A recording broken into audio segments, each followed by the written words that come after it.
Thank you, everyone. Basically, so I'm sure maybe if you read the title, our talk today is called, I think it's The Garden of the King. And basically, this topic is something it's on my mind all the time. I love stuff in Genesis, and especially at the moment, the whole concept of the garden is definitely on my mind because we obviously live in the vineyards, and I work with the wine farms, and like literally even today we were busy doing harvesting stuff. So yeah, I'm seeing the farming and the garden aspect all the time. Yeah, so this topic was definitely more of Dean's thoughts. He's definitely the gardener in our relationship. He's the one who sort of has to convince me why we need the automatic watering system and why we need to spend money on more plants and more this and more that for outside. So what we sort of decided is the way we're going to do this talk, it's going to be a bit different. If it works, it works. If it doesn't, we'll learn from it. Is more sort of like a podcast sort of thing. So Dean's going to be saying a lot of what he's found in his thoughts, and I'm sort of just going to be sort of asking questions or sort of getting him to, like dive deep on certain things. I'll sort of like button every now and again, like I like to do. So we're going to try, it's going to be like a podcast. If you're still cooking dinner or if you're running around, you can literally just put in your headphones and listen to what we're going to say. And we'll see how it goes. It's a test. yeah. I don't know how relaxing it will be compared to, or insightful we will be compared to a lot of the podcast people you may listen to, but anyways, so basically this concept of the garden is definitely something that's prevalent throughout the entire Bible, and it's sort of the imagery with it represents like this human ideal, this paradise, Eden. And Eden seen as this like sort of delight, there's two sort of ways that Eden is used in it. One has to do with like luxuriance and delight, and then the other one has to do with this cosmic land, which is, it's constantly referred in the Bible, and it's sort of the meeting place of heaven and earth. And it's both the source of all life and all abundance, both inside the garden and then outside of Eden. So why is this garden imagery so persistent throughout the Bible, this paradise, or paradisos as it's in Greek, Elgon, the garden? It's a symbol that's both, so basically why persists, it's a symbol that's both practical to the ancient Israelites, but it's also, there's a lot of spiritual connotations to it. And basically on the practical side is, why would they want this paradise? Why do they want a renewal of Eden? Why would that be so important to them? So the people of the time and the ancient Israelites, they were definitely agriculture orientated. They were like a farming community, like farming, shepherding, all these sorts of things were definitely like for the majority of the people, that's what they were doing all day. They understood all concepts of it. And they understood how hard it is.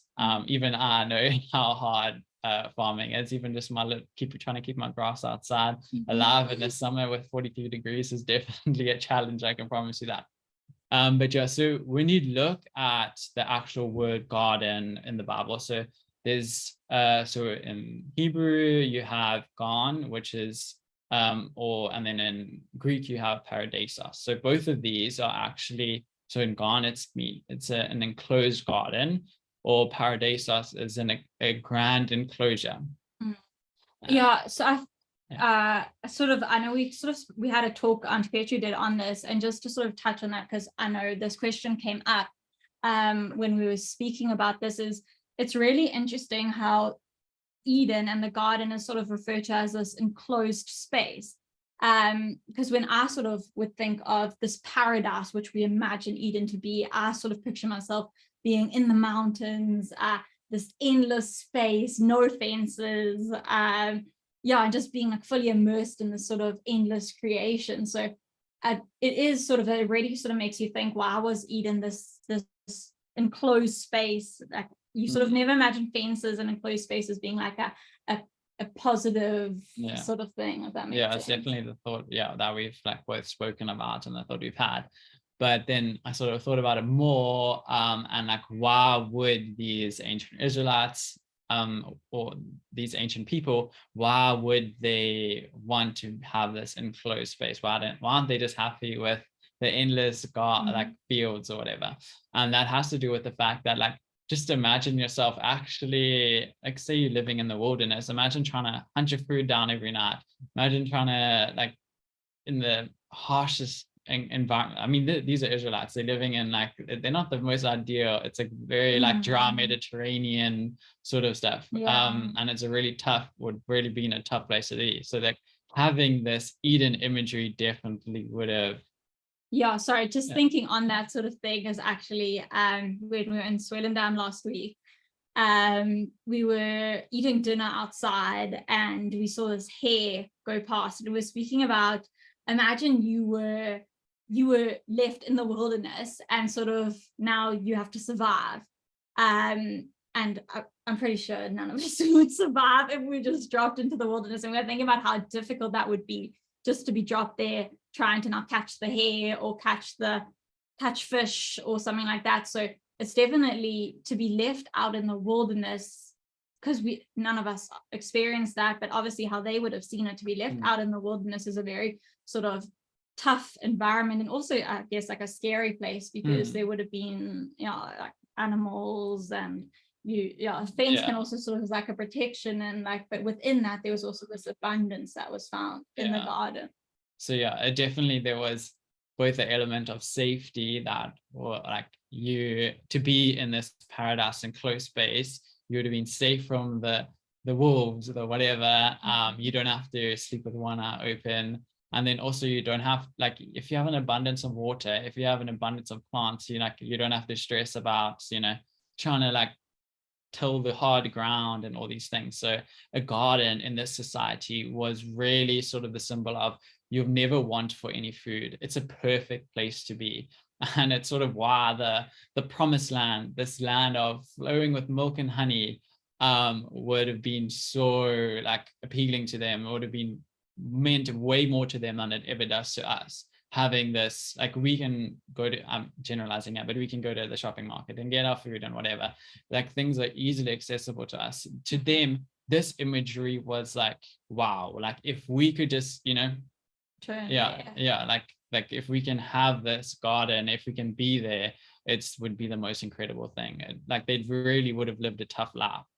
Let's just go back to the actual sort of the garden account, and that's in Genesis, and where we look at the first commandment that's given to humanity, and we sort of get insight into our roles as being God's image bearers. I just, before you sort of go into that first command, just thinking about this garden and like sort of what we know about it so far. Of course, now like that you've sort of gone more into it, if I had to be sort of dropped somewhere, I definitely wouldn't want to be dropped into the wilderness, into the mountains. I'd much rather be dropped into a garden where there's already something established, there's food. But going specifically into Eden, what we sort of know about it leading up to this first commandment that Dean's about to talk about. Let me just read the verses. Let me just quickly find them. In Genesis 2, I don't know if it's the first reference of the garden, or if there's something before there. Genesis 2 verses 8 to 10. So it says, the Lord God planted a garden eastward in Eden, and there he put the man who he had formed. And out of the ground the Lord made every tree grow that is pleasant to the sight and good for food. The tree of life was also in the midst of the garden, and the tree of knowledge of good and evil. Now a river went out of Eden to water the garden, and from there parted and became 4 river heads. So you're just sort of looking at what we know about Eden, because I think almost straight after this verse, it all talks about the rivers, and then it goes into the first sort of command God gives us. It's kind of interesting, because when I think of Eden, the Garden of Eden, I often think of that as being one thing, the Garden of Eden. But from this first verse, it sort of seems like, well, it says that God planted a garden in Eden. So we know that there's Eden, and then there's this garden within Eden. And then also he put man into the garden. So man wasn't created in the garden, he was sort of put into the garden. And then we of course see this sort of imagery that Dean's been speaking about of God making every tree grow, and that's pleasant to the sight and good for food. So there was food, there was this abundance. And then in the middle of the garden was this tree of life and the tree of knowledge of good and evil. And then the other thing that I also, when I did read these passages for the first time, what I found interesting was when it speaks about the river coming out of Eden, it says, now a river went out of Eden to water the garden. So also sort of this image of there's this water that keeps the garden going and is watering it. So that's sort of like what we've seen Eden is. And then of course, now God turns to speaking to Adam in the garden. Yeah, so just sort of going to then the first sort of instruction to humans. Of course, we have a brief fruitful and multiply, but I'm talking more in Genesis 2 when it's the more human-centric creation account. So just read from Genesis 2:15. And Yahweh Elohim, or the Lord God, took the human and placed him into the Garden of Eden to work it and keep it.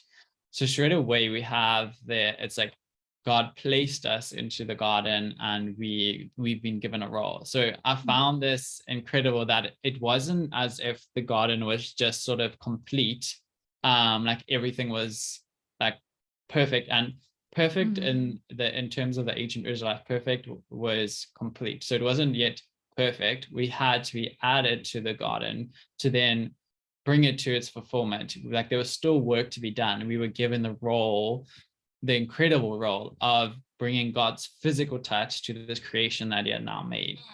But just quickly on that, like if I had to sort of think about Eden without any background, I would think about Eden as sort of being this place where you can just like relax. I want to swim in the river, I want to pick out the fruit, and then you sort of think about it as being like this place where you just sort of chill, frolic in the field sort of thing.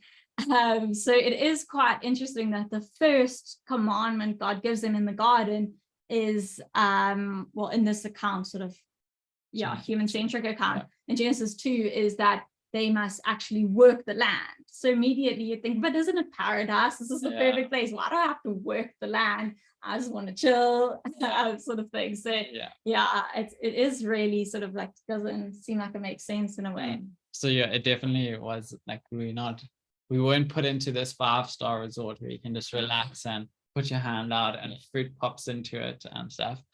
And it wasn't like then after Adam and Eve sinned that we had to work. It was our role that we were given straight away. And like that's very profound, that we were like sort of given a responsibility from God. Like we weren't just put there as like sort of other creations. We were given this role, and like we were there to name the animals, we were there to till the ground, we were there to work it, to keep we were basically, Adam and Eve were given rulership of God's creation, which is very incredible.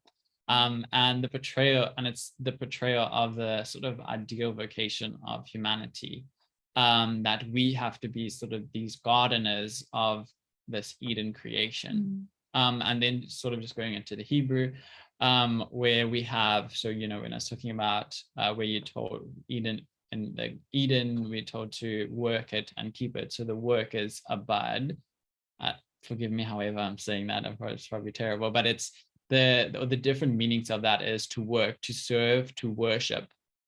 And then if you add that is a priestly service, to like, it's like so like straight away we have this role of working it and carrying it, but it's also this worship straight away in our first account. So in the Genesis, it's the abad, so that's to work, and then if you add the then that's like a higher service. So it's like priestly. It's a priestly worship service.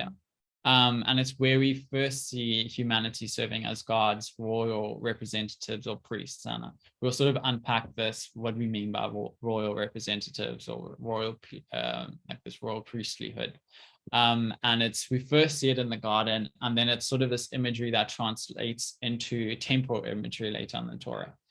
Yeah, and the garden is this incredible place. It's this place of theophanies, and I just discovered this word today. So a theophany is a visible manifestation of God to humankind. So it's like this place of God's presence in the garden, like humanity's fully experiencing God's presence. And then obviously we have this sort of later, but not as hectically, in the temple, or like the tabernacle and all that imagery, but we're not going to go too much into that because but it's like literally where he's like in Genesis 2, where, or no, later on, it's with when he's walking, like walking in the garden.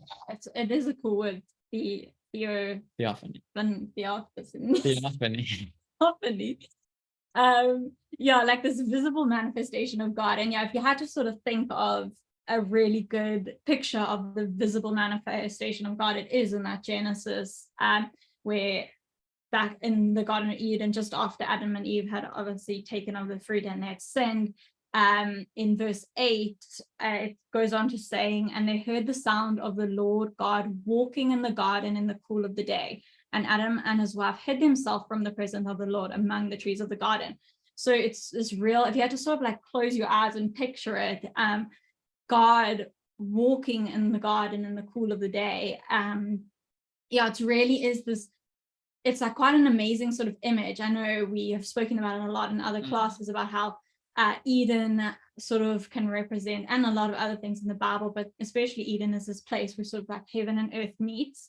And it's also this place where God is meeting with humans, with man, and with us. And I think this verse especially is very significant because it almost, this thought of God walking through the garden with Adam and Eve all being there is almost this, it's very intimate, and sort of makes you think about like the intimate relationship that God wants with us and that he desired to have with Adam and Eve. Even though they sinned. So this was after they had sinned, and God still desired this relationship. He still was there. He wasn't like looking from above and saying, you've sinned, and sort of picking them out. He actually came into that garden and was there with them, and wanted to continue this relationship with them. And of course it's a foreshadowing of when Eden is once again restored and our relationship with God and humanity is fully restored through Jesus. And of course, thankfully through Jesus, we can again be in the Garden of Eden, and we will again be able to walk with God in this garden. Jumping ahead a bit. Basically us, Adam and Eve, Adam, man, it sort of starts off with them being as God's priestly representatives. Adam and Eve, they were the mediators between God and others, and also like between God and his creation. Like we were given the role to work the land, to name the animals. Like we were always sort of this middle, sort of like a middle point, obviously in God's image, being this mediator between God and his creation and God and others. Choosing to be part of God's family. It's obviously like relating God on God's behalf to other people and reflecting his character through like love, compassion, generosity, which Adam and Eve, they obviously messed it up a little bit and they didn't quite live up to that, but obviously that is a little bit the human condition. So it's the same roles as Sarah mentioned that we are meant to keep, and sort of most importantly, it was the role that, especially back like in their context and time, it was the role of the king, the priestly king, sort of that whole the people at the top. It was their sort of role, and it brings us, it's me sort of to where I'm going to try to get onto the point of like kings being referenced as gardeners, which I know it sounds like a bit of a weird thought to being a king as a gardener. I don't really imagine King Charles out there working the garden, or even the presidents. Who would sort of see as our kings today, I guess. I don't imagine them and Buckingham Palace. I mean, even back then the kings probably weren't picking the herbs for people to eat, but it's just sort of, it's a metaphor that was used a lot. So like even within Mesopotamia and that sort of area, kings being gardeners, it was definitely sort of this theme. And in that, the meaning for it was that the fact that as a gardener is, the king's role was to be a provider for his land. Like if the king isn't managing his crops, the people will starve. I mean, there's literally stories in the Bible about this. If like literally if they're, yeah, anyways, he is basically, he's tasked to take care of like the sacred spaces, temples, this temple that, you know, represents this Eden garden sort of imagery. They were there to, I mean, they were meant to be there to work and serve, and by participating with God in the ongoing task of like upholding God's what God's will was and sustaining order sort of within the people. Though obviously kings were corrupt, and we saw many instances where this was abused. But just quickly on that, I think obviously in today's day and age, when you think of garden, are you thinking more of like what you do, like making some plants look pretty in the grass green? But I think even looking back at Adam and Eve, the first command they were given to sort of work the garden and be gardeners, it was more about providing. And almost, if you have to sort of see it today as farmers, what they actually doing, it was be a gardener in that you're working the land, you creating fruitfulness, you're providing for your people. So with king being the gardener, it was like they were the people, they were in control of, or meant to be providing for their people. Like they were these ultimate gardeners on this massive scale, that they had to make sure that the people were being provided for. That was definitely the way that it was used as a reference. I know. On that point, it brings us to the point where we speak about the gardener king, which I'm sure you've been waiting for, and that is Jesus. And so some of you might be thinking, well, when is Jesus even called a gardener? I don't really remember any verses, but it's in John, and it's a little bit of an obscure one, but if you know it, you know it. But yeah, basically we've been studying John, as I'm sure many of you know, the younger generation, with the guidance of some oldies. And yeah, basically with John, we've definitely realized that he uses a lot of Genesis imagery, a lot more so than any of the other gospels. I mean, literally the first line is as Genesis as it could possibly get. But yeah, so John definitely likes to sort of bring a lot of that imagery and stuff into his account of Jesus and everything. And yeah, so basically John really wants to bring home that Jesus is the Messiah, the Savior, and yeah, and he often does it in like really subtle ways. And sort of also just in what we've sort of learned in reading John is he's so intentional with every single word he uses and every way he explains something. Like that's why we'll spend the whole lesson on one verse, because he doesn't put anything there just because it sounds nice. It's really every word, there's so much packed into it. And either imagery or relations back to Genesis or Jesus or the future. It's just every single word in that chapter is, or book, is so intentional. Yeah, so basically I'll just read the verse where it's sort of said, and you'll see why I said it's a bit obscure. But anyway, so I'm reading from, I don't actually have the number, but I think it's John 20 verse 14. They've taken my Lord away, she said, and I don't know where they've put him. At this, she turned around and saw Jesus standing there, but she did not realize that it was Jesus. He asked her, "Woman, why are you crying? Who is it you're looking for?" Thinking he was the gardener, she said, "Sir, if you have carried him away, tell me where you have put him, and I will get him." Jesus said to her, "Mary." She then turns to him and cried out in Aramaic, "Rabboni," which means teacher. Yeah, so Dean actually, when he sort of brought up this topic, he actually referenced this verse when he said he wanted to speak about the garden. And I was just thinking how I'd never really picked up on the fact that why did Mary call him a gardener? I mean, I know John didn't just put that in there. I know that they were in a garden, but even in that, I know that there's a lot of imagery. So just like the fact that Jesus had just been raised, and the first time he sort of noticed or someone's referring to him, he's referred to as a gardener. And I just never really actually thought to put any thought to that until Dean sort of brought it up. Well, yeah, so basically he does, it's not like a conclusion that you can just draw straight away. John definitely sets you up with like a lot of like hints towards like this garden imagery. And yeah, so it's not as obscure as you may think, because yeah, he literally has referenced the garden a few times, which yeah, Sarah was looking at. So then, because Dean sort of referenced this verse, I then thought, like we all do, to go see where garden is referenced in the Bible. And then specifically though, looking at John, the garden is only referred to, well, a garden is only referred to just 2 different times within the chapter of John, book. So the first time a garden is referenced in John is in John 18, and I'm just going to read the verses. So it says, when Jesus had spoken these words, he went out to his disciples over the brook Kidron, where there was a garden, which he and his disciples entered.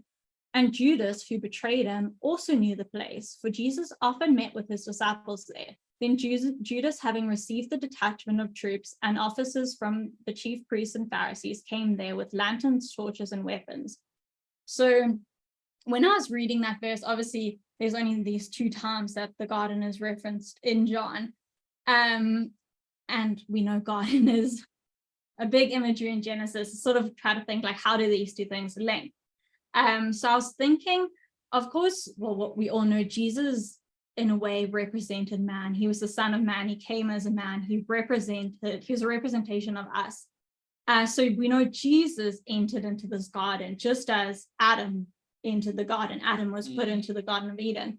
And then, of course, we know sin entered the garden too. And in these verses, I feel like after Jesus, straight away comes Judas. And Judas is almost this representation of sin now entering this garden that Jesus or man was in. So we have these 2 things that are both in the Garden of Eden, man, and then sin entering into a garden, with Jesus and Judas now entering into this garden as well, where obviously Jesus is now betrayed. And then just like in Genesis, where Adam was taken out of the garden, Jesus also leaves the garden. He's taken out of the garden to go and be crucified. So now it sort of brings you to the second place, and I'm going to be jumping a bit ahead with this, but the second place garden is mentioned in John is in John 19:41. And it says, now in the place where he was crucified, there was a garden, and in the garden, a new tomb in which no one had yet been laid. So firstly, just the imagery of there being a garden, and then within the garden, there's a tomb, and then within the tomb, there's Jesus who's going to be resurrected. It's also, again, back to Genesis, where we have Eden, and within Eden, there's a garden, and within the garden, there's this tree of life. So it's sort of this like nested sort of imagery. Just again made me think back to Genesis. But what especially was amazing to me with what is happening here is, unlike Genesis, the story ends with Adam and Eve being taken out of the garden. We were banished. Whereas here, Jesus is brought back into the garden. So this next time garden is referenced, it's about Jesus being brought back into the garden. So he's brought back into the garden, and in that he's resurrected, he's risen again. And obviously, because he was sinless, he was able to conquer that sin that we couldn't conquer, and he was able to rise again and be brought back into this garden. And again, now linking it back to Mary, with this being back in the garden, being risen again, he now became this gardener. He fulfilled this role that we were initially given, but we obviously failed at. Jesus now becomes this gardener. He fulfills his role. He becomes this mediator between God and between us now, that will once again make us right with God, so we can fulfill our purpose to bring God's glory and to the earth, and sort of be forgiven and be brought back into Eden. But what Sarah said there with the whole like Jesus being the gardener and everything, but it also this, and I've actually forgot to put it in my notes, but I'm just going to do this from memory, but this whole sort of thing also sort of re-emphasizes the fact that Jesus is the king, that he is the descendant of David. Is that the fact that some of the kings were buried in the garden, like it was a sort of a thing where I think it's the Garden of Uzzah, or I can't remember, some of the kings would be buried there. And then also it was, maybe I can just quickly get it here. Yeah, I Okay, know yeah. you were explaining it. Yeah. So basically, yeah, actually I have it. So I'll just read from it. And it also, this has to do about David. And I got this version. This is from the Septuagint, which is, yeah. The version, it's like the oldest Greek version. So but anyway, so I just sort of did it the best way. But anyways, so it's talking about David's tomb sort of thing, where it says, after him, Nehemiah, son of Spor, I'm going to skip sort of some of it. And yeah, basically he took half of the territory of Bethsur as far as the garden of David's tomb and as far as the pool of the vents. Okay, so basically it just, so this, we sort of get an indication that David also was buried in this garden tomb.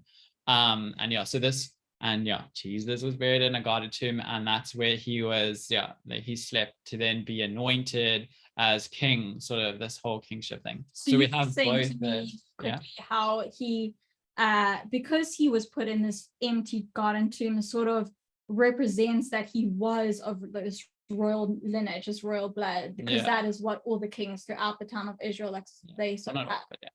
But yeah, so yeah, but yeah, it definitely, you have this sort of imagery of the fact that both he's the gardener and yeah, it solidifies his kingship. But yeah, so, and then I just want to sort of just with what Sarah was talking about, the gardener, I want to bring it back to another story in Genesis that I sort of had been pondering like a while ago. And that was really the story, it's another story, a Genesis story that has both a farmer, like a gardener, which they're referred to, and a shepherd. And that's both titles that Jesus were given, as we have discussed. And that obviously this is the story of Cain and Abel. And yeah, so I often thought why Cain's offering was not favorable to God, because he was a gardener, farmer. He worked the land, like he tilled the land, that like the cursed ground. That's definitely hard work. It's not sort of easy stuff to do. And he brought some pretty good offerings, you know. And yeah, it gives, now that we've sort of seen the gardener is such a spiritual sort of role to play. But yeah, so it's sort of in the beginning, it sort of gives you a bit of a like downer on being the gardener. Like it's, you definitely want to, based on Abel, you definitely want to be the shepherd. But it's sort of, just want to unpack it. But basically Cain, his offerings, while they were legitimate, ultimately he just sort of gave like the average sort of vegetable and grain bundle that he can get, something that he would have harvested on any sort of day. Whereas with Abel, he gave the firstborn of his flock. He gave from the fat portions. And yeah, there's two layers to that. And that's obviously with the firstborn. And that has the first one, there's a lot of great symbolic value with that.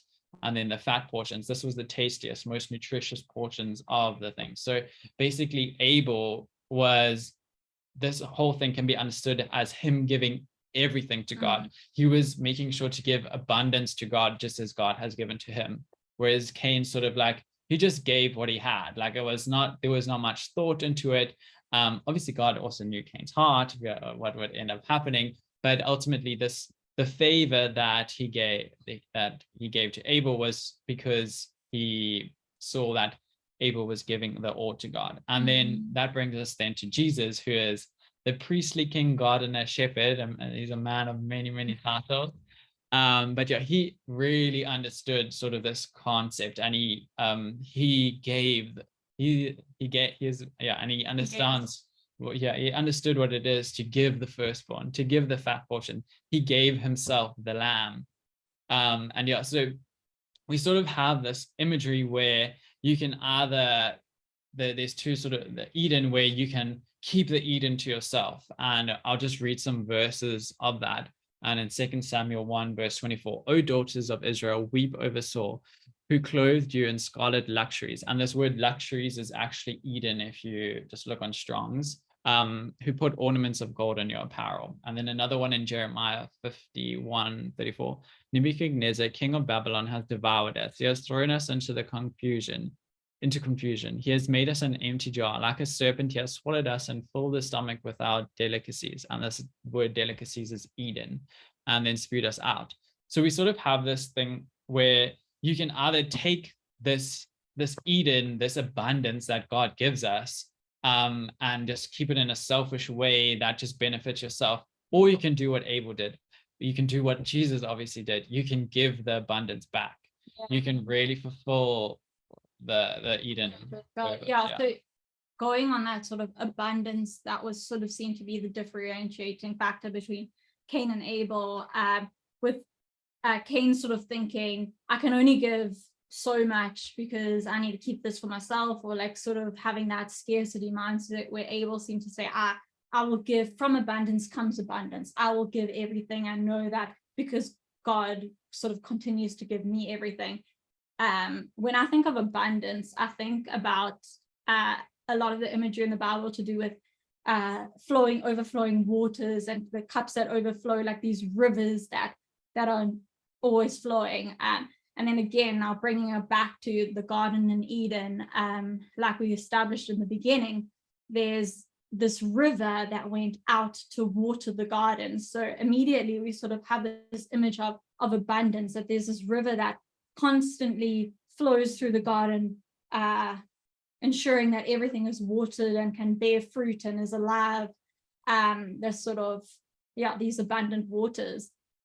And then I just sort of looked at more into this imagery of water and rivers of water, sort of, or gardens and water actually in the Bible.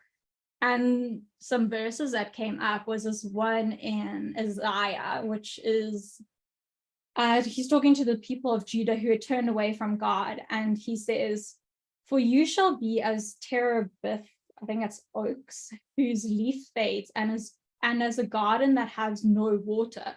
So sort of immediately bringing it to the opposite of what we find in Eden. Because they've turned away from God, they're going to become these gardens without water.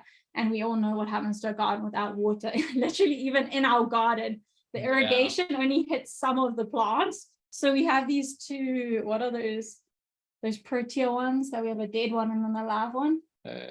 Blush and bride. Yeah, the one gets watered by the irrigation, and it literally has buds and it has a flower blooming, and the other one doesn't. It only blooms in winter, and it still has. Yeah, it's blooming, and it shouldn't even be blooming. There's an abundance, and the other one is completely dried because it's not getting this water.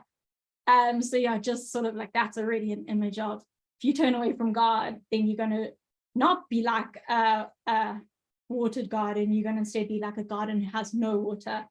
But then sort of looking more on the positive side, there's also a verse in Isaiah talking to Israel, I think, where it says, the Lord will guide you continually, giving you water when you are dry and restoring your strength. You'll be like a well-watered garden, like an ever-flowing spring. So again, immediately it's this imagery of abundance. It's a spring. When we see a spring, like we have one up on our Franschhoek Pass, the water is always flowing. It never, ever stops. So it's really about this abundant mindset that comes with being in this garden. There's this abundance of water that sort of leads to this fruitfulness. And it also, this sort of also is tied together in Jeremiah, where it says, so the phrase watered garden is used to describe the blessings that come to those who trust God. So it says, blessed is the man who trusts in the Lord, whose trust is in the Lord. He is like a tree planted by water that sends out its roots by the stream and does not fear when heat comes, for its leaves remain green, and is not anxious in the year of drought, for it does not cease to bear fruit. So already how we sort of see how this water, it's not just there to sort of provide water, but it's there to provide fruitfulness, so that fruit can sort of come from it. And just like what God what God does want from us, going back to what he told us to do in Eden, is to work the garden, to be fruitful, to multiply, to from abundance bring abundance, and not to have this scarcity mindset. And I think that we can't sort of end this without talking about Revelation, because I mean, this is a talk in itself, but of course Eden links to Revelation, but just to touch on it because it is a talk in itself. Again, we see this river flowing out from God's throne in the city, which is this paradise in Revelation. And again, it's sort of representing this watered garden that finds its ultimate fulfillment. It's flowing straight from God. It's this ultimate source of abundance. It's bringing life to everyone. It's renewing us. And sort of it's this ultimate symbol of God's desire to once again be walking with us in the garden, be like living this abundant life for creation to once again be restored, and sort of bring this perfection to everything once again, but not just perfection where we sit back and do nothing. It's perfection where we live in harmony with God, where we walk with God, where we tend to the garden, and like sort of that obviously comes all together again. Comes together in Revelation, which is just amazing how it all sort of ties together. Our role as a gardener, which we couldn't do, but which Jesus thankfully restored for us, so we can again be in this garden, be gardeners for God in Revelation. Oh yeah, I think Sarah ended off pretty well, so I don't think I need to add anything further. So now I will open it up to